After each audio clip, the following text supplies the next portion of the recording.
What's going on, GameLeap viewers? I'm Coach Eags. I'm a multi-season challenger player and now full-time coach, and I'm so excited to bring you guys my first video in which I'll be giving out one tip for each role to help you climb out of elo hell. These tips have helped players just like you escape the abyss of hard stuckness. It's not a word, but I'm gonna roll with it. And the aim of this video is that by the end of it, you're a better, more informed player and can hop straight into a ranked game and apply your new knowledge and understanding of the game. It's important to note, by the way, that the advice in this video is applicable for everyone. It's just more apparent in the specified role. These tips are going to help you because from my hundreds of hours of coaching experience, I know what works and what doesn't. And the tips in this video are based on the information I've imparted to my students from Challenger all the way to Bronze to help them climb divisions and tiers. So my question is, are you going to be one of my students? Before we get into the details, gamers, you have got to head on over to our website, GameLeap.com. We have the leading courses and videos designed to help you become the best League player you can be. My head will also be on there soon, so go check it out, bookmark it, and engage. Let's hop into my first tip for top lane wave management. Being able to identify wave patterns and control them in a way that makes you safer in lane and the enemy more at risk is absolutely imperative for top lane climbing, guys. Top lane is the most accessible in League, and what I mean by that is that as a jungler, let's say, top lane is the easiest to gank. It's the longest lane, along with bot lane, but there's only one person in it, so the only peel you get is from your own kit. We call that self-peel. Unlike bot lane, because AD carries have supports and they're more beta, I guess. And there are multiple paths to impact top lane as a jungler. Through lane is one, river is another, tri-brush, etc. Not being able to control waves puts you more at risk to junglers, but also means you won't be able to capitalize on your leads to put the enemy laner further behind or minimize your losses. And you'll be 20 CS behind at 5 minutes. We've all been there, I'm sure. Wave management is the crux of those situations. It starts as soon as the first wave collides. So I'll keep it real simple for you guys and break down the first few minutes and levels of a game. In solo lanes, top lane, when do you hit level 2? Who wants to tell me? Put your hand up. I can't see your hand, of course, but if you said second wave, first melee minion, you got it right. I don't believe you, okay? Especially if you're in gold or low, I don't believe you. You've Googled it. What about level 3? When did you hit level 3?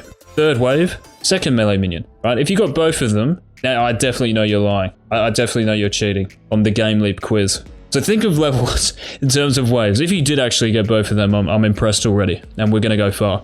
So think of levels in terms of waves. They're correlated. Hitting level 2 or level 3 is based off wave 2, wave 3. And hitting those levels prior to the enemy guarantees pressure. And this pressure can lead to kills or at least the use of summoner spells, just a good situation.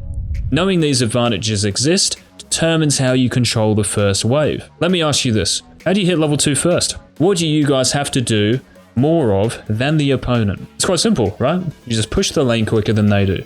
Now, using your cooldowns on creeps and not on the enemy champion can most of the time put you in a vulnerable position, and maybe that's something we'll talk about in another video, but for this I'm speaking about wave management as if everything else is equal. There are two types of pushes in a lane, slow push or a hard push, and I'll briefly outline both. So a slow push only involves last hitting. All you're doing is executing creeps. What are the advantages?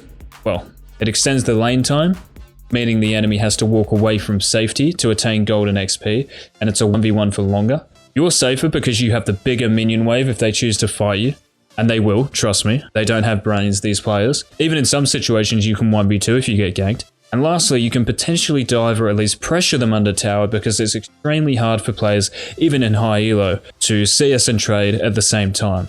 And if they do look to trade with you, your huge minion wave is there to back you up. A hard push, on the other hand, also known as shoving the wave or a shove, is when you do everything in your power to get your creep wave into the enemy tower as quickly as possible. So why hard push? To reset the creep wave or get a bounce back to the middle of the lane, one reason. To deny the enemy lane a farm, maybe they died, recalled or roamed, and you have to impose a cost on that situation. To dive with the aid of your jungler, lastly. So for example, your jungler might be spam pinging to dive, so you have to get the wave in. Otherwise, the opportunity dissipates. It might not be there in 20 seconds, so you have to act quickly. We have to remember, fam, that you don't get kills and deaths in this game by running to Baron Pit and 1v1ing for the first 20 minutes against your opponent. Unless you're playing an Iron. OCE, maybe. League is multifaceted, and the best players, those in Challenger, are good at everything. Now, I've coached players even in Master and Grandmaster who still, even at that level of play, are only competent in one or two areas. and wave management might be one. So if you guys start to recognize wave patterns and can manage them to a certain extent, I'm not expecting you to be Faker circa 2013, but if you apply just a little bit, maybe each day, each week, depending on how much you play, I guarantee you guys will get more kills out of it and die less because you're in a safer position in the lane. Jungle tip, thinking ahead. Thinking ahead saves time. And for me guys, elo is a measure of efficiency. In other words, how well you manage your time. People in Challenger waste a lot less time than people in Diamond. People in Diamond waste a little less time than people in Plat, and so on. Most people, in fact 99% of players, play League of Legends live.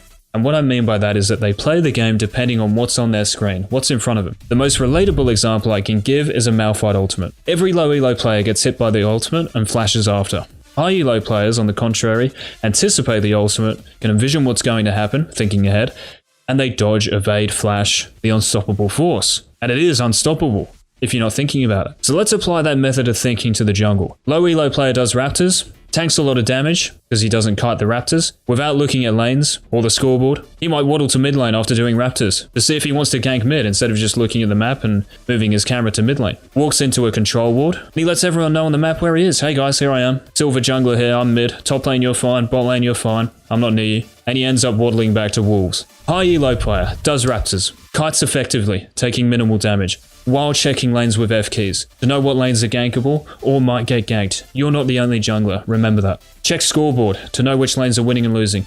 Doesn't gank mid because enemy mid is playing passive and hugging opposite side of the lane. So he goes to walls immediately and remains in fog and as a threat because they don't know where he is. That's a lot of information to process, but hopefully you guys can envision it even just a little bit to understand where I'm coming from. And if you do, that's a great start. If you guys ever watch a high elo jungler in Korea, sometimes they stand still while clearing camps. Why do you think that is? Why are they standing still? They haven't DC'd. They're on 8 ping, all of them. They're checking lanes, the map, the scoreboard. All that information is knowledge. Knowledge is power. Hate to be cliche, but it is, fam. It is. It is power. If you're auto-attacking your camp, you don't have to be looking at it the whole time to clear it efficiently. You should be thinking, where are you going next? What's your jungle path? What's your bag timer? What's the objective? What's more worth for you after doing Grom? Do I take Rift or do I run down to Drake and contest it? In your mind, you should rarely be clearing the camp you're actually clearing. And that may sound very weird, and it is weird. Don't get me wrong, at first. But in your head, you've checked off the next 3 camps you're doing. You've recalled, and you're heading back out to your red buff at 640 when it respawns. So you've constructed the next 2 minutes in your head, but most people, all they see is just you doing Raptors. But in your head, you've done 3 camps and you're running out to the opposite side of the map.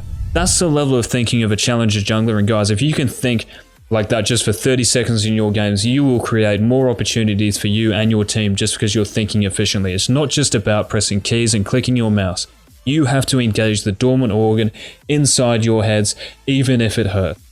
That sounded really toxic, and I take that back. Dormant, replace that with just brain. I'll just go with brain, just to, keep myself safe. It is my first video, guys. Please don't crucify me in the comments. If it's any consolation, I've coached so many junglers who don't do this in Diamond and above. So again, there is no pressure to adopt this level of thinking right off the bat, even if it's just a tiny bit. Keep reminding yourself of it, and eventually it will become habitual. Mid-tip, synergizing playstyle with champion identity. The most prevalent issue with players I've coached mid lane is that they play Talon the same way they do Victor. Dude hits level 2 on Talon and AFK farms. Why didn't you pick Victor, bro? Or they pick Veigar and try to 1v1 Aurelia level 2. Please do that on a different champion. It's essential that you guys understand what your champion's strengths and weaknesses are, and when these are apparent. If you're a strong early game lane bully, you want to put yourself in those situations as much as possible. Playing Syndra, for instance, is very different to playing Echo for the first 3 levels. As Syndra, you're looking for opportunities to land your Q as often as you can and deal damage. As Echo, you're looking to farm. That's it, as safely as possible, that's it. And get to mid-late game, which is when you're strong to make the plays. That's your champ's identity. It sounds very simple, but most players play mid lane the same way every game, regardless of matchup, regardless of champion, jungle influence, team comps, win conditions, lose conditions. Thinking about your playstyle on a champion is one step in improving as a mid lane, and arguably the most important. Now, of course, it's then important to synergize everything else for your playstyle. Runes, summoner spells, itemization, positioning, wave management, trading, skill order. All of these things. But please guys, pick your champion for a reason. If it makes logical sense, thumbs up from me. Coach Eags gives you a thumbs up. If not, you're getting a phone call from GameLeap HQ. we're phoning you up. ADC. Positioning. Being aware of threats. If you're an ADC and you ban Blitzcrank, this is the part of the video for you. This is similar to what I alluded to before about thinking ahead. You don't dodge that Malphite ultimate if you're unaware of it. Same as an ADC. Whether you're laning against a Soraka or a Nautilus, both pose a threat. Soraka likes to poke with Q when you go for a CS. Nautilus likes to line up his Q and all in if his hook lands. The first step to nullifying these threats is being aware of them. That is absolutely essential. I don't care how good you are going to get hit by skill shots if you don't see them coming. In Champ Select, look at your bot lane matchup. Identify the threats from the ADC, from the support on the other team, so you know what to be aware of in lane. It sounds so simple, but no one does it. In low elo anyway. So how do you avoid such threats in lane? Positioning. In 99% of cases, as an ADC, you want to be standing diagonally from the threat. For example, if the enemy Thresh is sitting in the middle lane brush or in one of the brushes, you don't want to headbutt the brush, right? From the bottom side of the lane. You'd hold the north side of the lane to create space from the threat. Very important. You need space from the threat. Same idea if a Nami is posturing high side of the lane, so towards river. You want to create space from her bubble. You standing at a safe distance nullifies her threat and keeps you on the map for longer because you're not dying, you're not wasting summoners, you're not sitting under tower. And what does this mean? Being on the map for longer, you're more relevant, you're getting gold and XP. Because guys, deaths are not just 300 gold and XP, especially in higher levels of play. They might lead to turret plates, dragons, rift heralds, barons, jungle camps, other deaths. The chain reaction is a lot more severe. And all the little details matter. Recognizing threats and positioning accordingly are two very important ones. Support.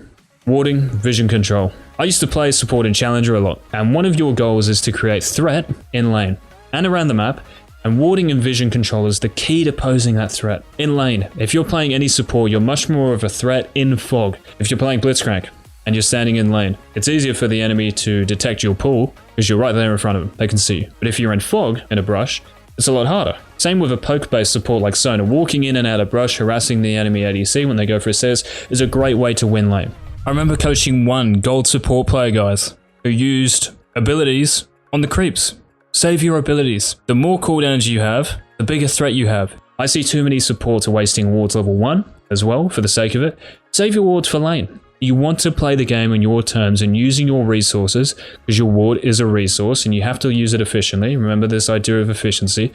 In your lane, using that ward in your lane is more important than warding Pixel Brush for a gold jungler who doesn't know what day it is. Every back by at least one control ward.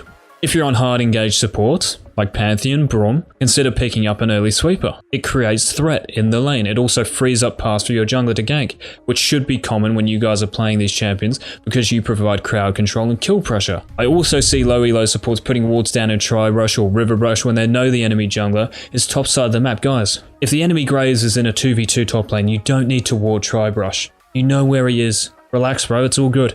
That ward relays no information, apart from the fact you're not thinking.